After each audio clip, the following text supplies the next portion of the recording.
Marlene W Hall, and I'm a realtor with eXp Realty. Okay, great. And how do you serve your clients? Basically, I try to do what's best for them and not focus on what's best for me, because I think they can tell when you're not really focusing on them, focusing on yourself. And I just tell people, I'm not here to pressure you, I'm just here to help you. So if you buy, great. If you sell, great. But you don't have to. If it's not going to work for you, then that's fine. But I'm just here to guide you and help you make the best decision for yourself. But I don't pressure. The only thing I do say is the market is hard. It is tight, especially if you're going to buy.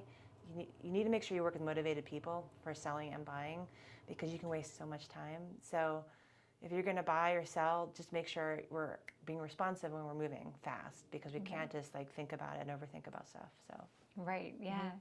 And how did you get into real estate? Tell me a little bit about your backstory and kind of what led you down this path. Sure. I was a Air Force officer for 8 years. Oh, wow. And my family's all military.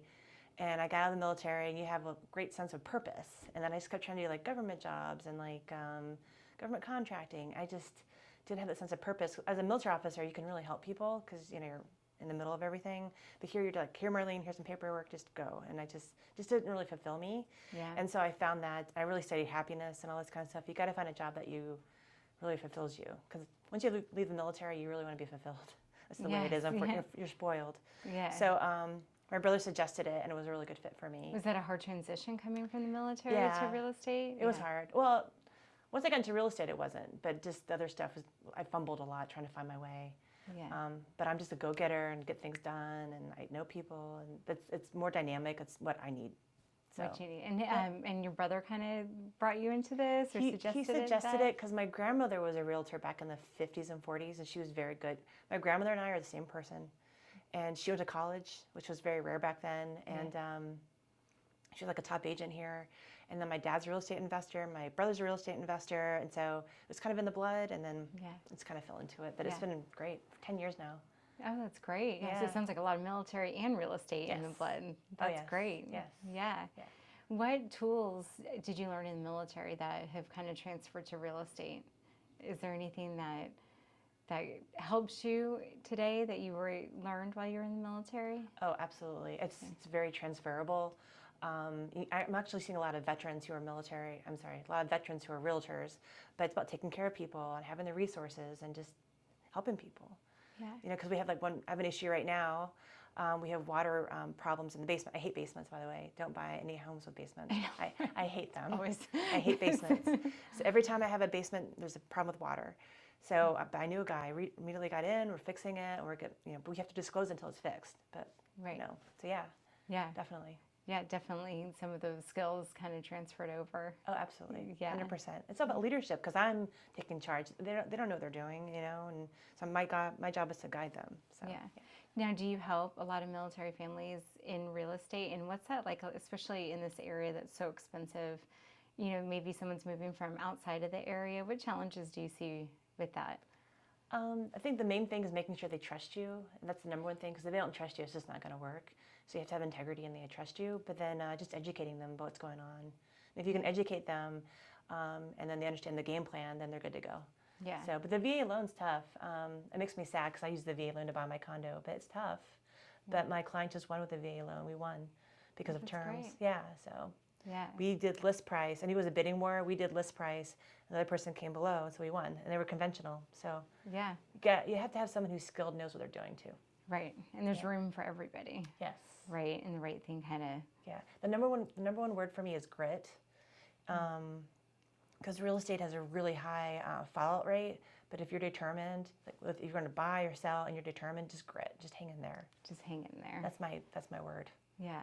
Yeah. What challenges are you seeing in the real estate industry as a whole right now, and how are you overcoming those? Inventory. It's just there's not enough homes, and it's very expensive here. I think we're the most expensive area in the world, actually.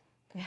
I'm serious. It feels like it lately. No, I think it is, especially the DC area. It's just very expensive, and you just got to make sure that you have the understanding of how to win and be fast. You can't be like thinking about stuff. You got to be fast. Gotta be fast. So one of my clients, we were the first one in to get the offer in, but we were coming soon. We were immediately talking to the listing agent, talk, develop a relationship. We got our offer in, and then we just kind of stay in touch with her, and then she helped us win, actually, because we had a relationship. Yeah. But just stay on top of it and be fast. Yeah. How do you build those relationships with your vendors and the title agencies and mortgage companies? How do you manage those relationships? I try to do a lot of thank you notes. I do Buffini. I don't know if you've heard of Buffini. Yeah. So, quick story. He came from Ireland. He's son of a painter, and he started real estate in San Diego. Didn't know anything, and he understood that real estate is all about relationships, and so it's your sphere of influence. So he said, just come from value, contribute to people, and write thank you notes, because you know what? Nobody gets those. Nobody writes them, and nobody gets those, and it makes such an impact. It's so special when you get one, that someone actually took the time to write it, mail it, address it, put a stamp on it, and... So I write a lot of thank you notes. Yeah. So Buffini, every month he gives you like 50 thank you notes. I don't write them all. I should be, so I have a lot left over. And then he does these email to all your clients. You have 100 top clients, and then he does newsletters, but they're really like informative newsletters about real estate and taxes and everything. But just stay in touch with people, and then keep adding value to people's lives and helping people. And I give business to so many people as a realtor. Like, you're helping so many people, so it's really empowering. Yeah, doing that networking and what do you find most rewarding about what you do? Just using my skills and just seeing the impact I'm making, because as a realtor, you have such a huge economic impact on the area around you. Like, it's a huge, you don't even understand how huge it is. I forget the numbers and all that, but I'm employing so many people, and it's just, you're just helping so many people. It's just really empowering. Do you have a favorite buying or selling story, something that kind of like stuck with you? I have a lot. I can't think of anything right now. I'll come back to it. Yeah. I'll come back to it. One that was like challenging, maybe it was funny, maybe it was, you're like, wow, that was a lot. The one I was just talking about, I mean, we beat out, I think, 6 people. Yeah. And the thing is, I help buyers and sellers, but as you're getting more into the game, more advanced, you tend to become more of a listing agent, which is actually a good thing because you control the market more. But I help buyers too. I'm still very good at that, and you know, I'll help anybody. I'll do rentals. I don't care. But again, just like staying in touch with the listing agent, and just being involved, and constant communication, every day checking in, and hey, what's going on? Yeah. But I'll think of some more stories. I can't think of anything right now. Yeah, I know. We can come back to it. Absolutely. What are you doing for advertising and marketing these days? What's working for you? What's not working for you? What kind of trends are you seeing? So you really want to be careful with your money, because it'll go out fast. So again, Buffini. You know, the Buffini's kind of expensive. I have a CRM. It's a database. And I should be calling people, which I haven't been. That's bad on my part. That'd definitely give me more return on investment. But I do mailers to the neighborhood, but you add value. It's just not like, hey, look how great I am. It's just like, hey, this is how many days in the market, this is how much things are selling for, just kind of really educate people on that. And then one thing I do on Facebook, I'm a social media junkie, which is not great for my mental health, because you get the comparison game. Comparison game, you know? Yeah, it's true. So my brother's like, just get off of it. I'm like, well, I really can't, because it's powerful.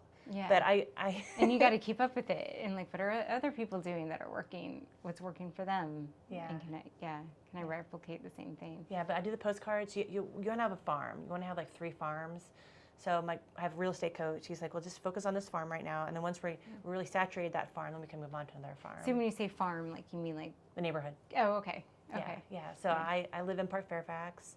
It's a historic neighborhood where Nixon and Ford lived back in the 40s. Yeah, I know where it is. Yeah. And the Pope blessed one of the homes. Yes. So I live there.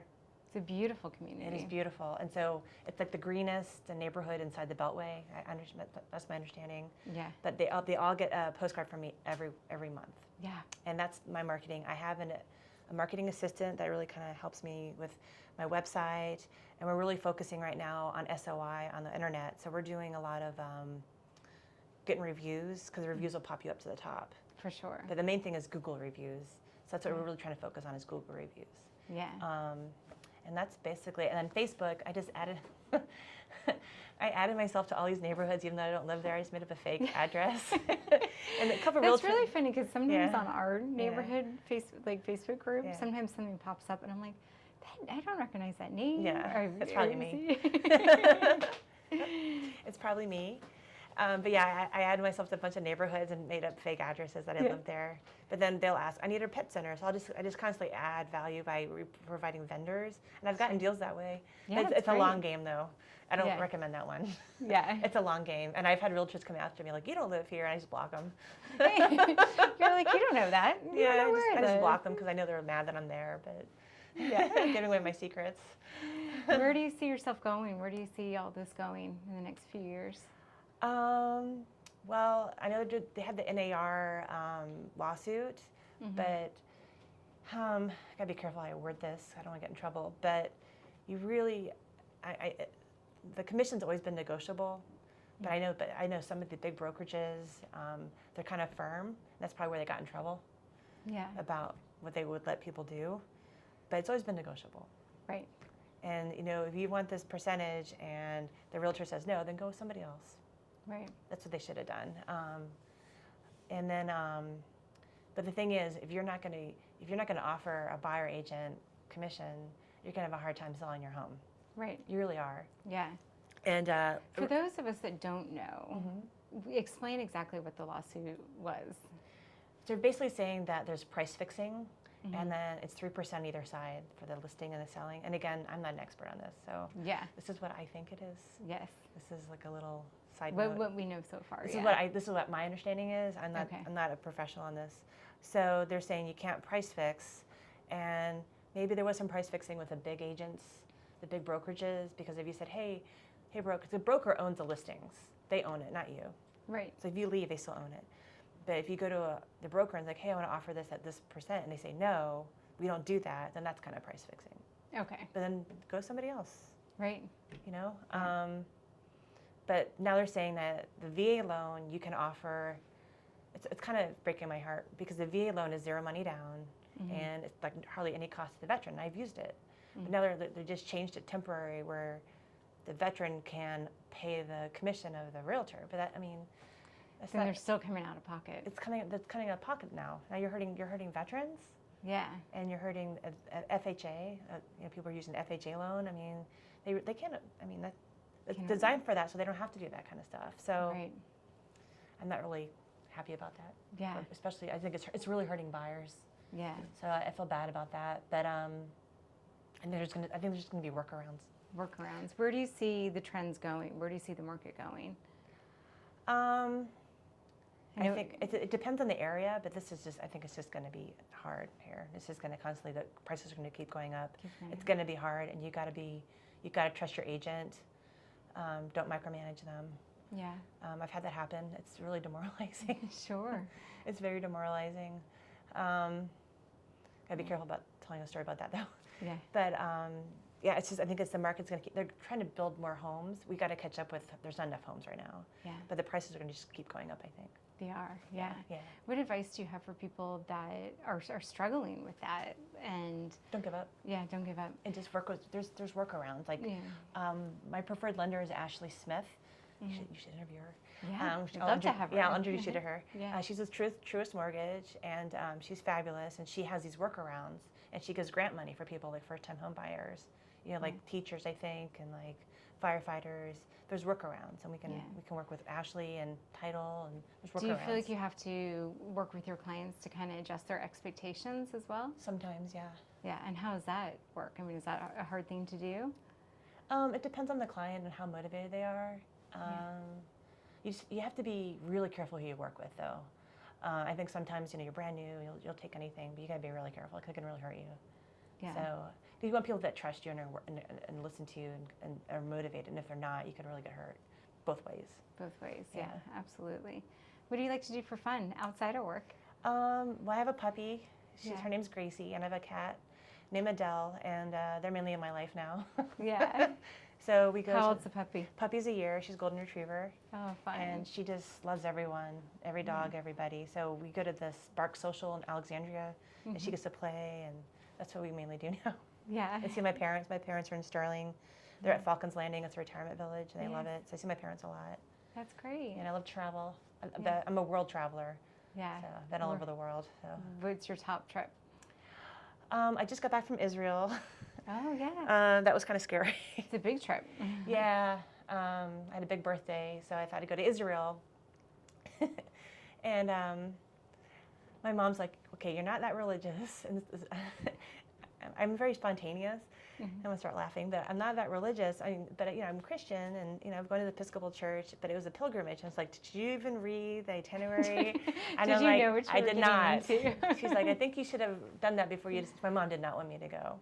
It's like your moms have a sense of things. Sure. She just didn't want me to go, and I'm like, no, I'll be fine. And it was so intense. Yeah. So intense, like up at 5, hiking, hot sun, and Yeah. and then you could just feel this tension. There's this tension there the whole time you're Right. there. You just feel this tension. So, and then I was there when the war kicked off, and so I just left on my own. Oh, yeah. Yeah, I was like, I'm gonna go home now. It's about time. Yeah, So. it was interesting though. I mean, I'm glad I did it, but it's just a very tense area. Yes. So. Yeah. But still probably amazing to see another culture. Yeah. And I used to live in Saudi Arabia, so I've been in the Middle East before. But oh, nice. yeah. Yeah. So. Well, as we kind of wrap up here, are there any parting words you'd like to leave us with? Any words of advice in regards to real estate? Maybe a mantra that you live by? Sure. Grit. Don't give up. Work with people that you trust, that has your best interest at heart. But do buy real estate, because I think they say it's the best investment you can have for building wealth. So I'm very passionate about that. But just work with good people, and you'll be fine. Yeah. Yep. Well, thank you so much for coming on today, and thank you for sharing your story with us. You're welcome. Thank you as well.